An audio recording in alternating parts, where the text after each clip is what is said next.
dito sa Kababayan Today. Nung February 15 po, nagsimula itong photo exhibit called Lights and Shadows. At kasama natin ang ilan sa mga members na nag-contribute ng kanilang trabaho dito sa exhibit na to. Nung nag-break tayo, pinag-uusapan natin syempre, Kuya Romy. Kuya Romy here is yung photographs na kinukuha nyo ay talagang napaka-adventurous ng feel. Ikwento nyo naman sa akin kung bakit nyo naisip na kunin itong picture na to sa taas ng pinakamataas na bundok sa buong mundo. Maliit pa ako, I like to, yung mga gandang tanawin na bibihira ang nakakapunta. So lalakbayin mo talaga. Yes. Spend time, money, effort just to go up there. Okay, and what was your experience like with this going up to Kilimanjaro? It must have been a beautiful experience na nakaabot kayo sa taas, ano? Yeah, it's really hard to get up there, kasi it's like a step just to get up, to go Ilang oras po? I started 11 p.m. in the evening and I got there 7:30 in the morning and that's only 4 kilometers walk. And it's snowing when I was trekking at the same time. At ang pinaka-nakaka-proud sa lahat, pagdating niya dun sa pinakatuktok ng bundok, dala niya pa ang flag ng Pilipinas. Yes, I want to show everybody that I'm a pure Filipino. Ayun. So, syempre, yung statement na yon, bago pa nauso yung mga selfie stick na yan, kayong mismong kinuna niyo yung sarili ninyo. What were you trying to say with your photograph? Yung picture yan, it's just something na pangarap ko, maliit pa ako na to share na before I die, there's something that I can do for myself.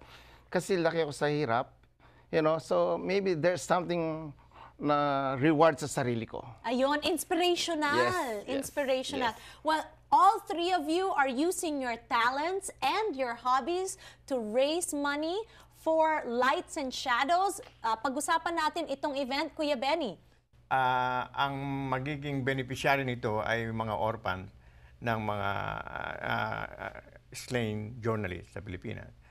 Nag-umpisa yung photo exhibit noong February 15 at matatapos ito sa April 18. Saan po ito? Ito ay makikita lahat ng mga exhibit namin doon sa La Habra Art Gallery.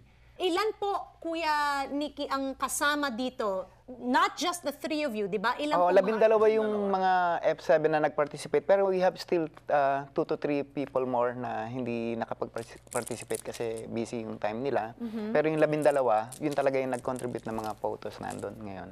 Okay, at ano naman mai-expect nila, Kuya Romy? Well, yung mga picture namin, they're different. Hindi yung regular na sa street lang.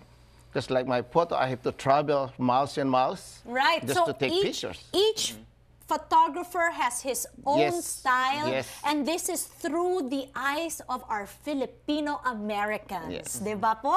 Alright, maraming salamat mga kuya ng F7 coming to Kababayan Today. Always welcome po kayo dito and thank you for allowing us to share your beautiful photos sa lahat ng ating mga kababayan. Gusto ko sana pasalamatan lahat ng supporter namin doon sa exhibit. Ayan. Sila ay mga laging nagsusuporta sa amin. Oo, at napaka-importante po na suportahan natin yung ating sariling atin, di ba po? Maraming salamat sa lahat. Saka yung sana, gagawin din pala ito sa Cerritos kasi nando si Mayor Mark Pulido, in-invite kami sa kasi Elito Santarina para sa Carson naman. So traveling itong Lights and Shadows, napakagaling. Kung hindi kayo makarating dun sa Alhambra, pwede kayo pumunta sa Cerritos and then sa Carson. At sa Carson kung saan nandyan ang ating mga kababayan. At hindi sana mangyayari ito kung hindi rin sa leadership ni Nimpa Rueda. Of course, thank you po, Ate Nimpa. Thank you po. Alright, maraming salamat mga kuya. Thank you for watching us on Kababayan Today. We'll see you all again next time right here on the show every 4 p.m. Salamat po.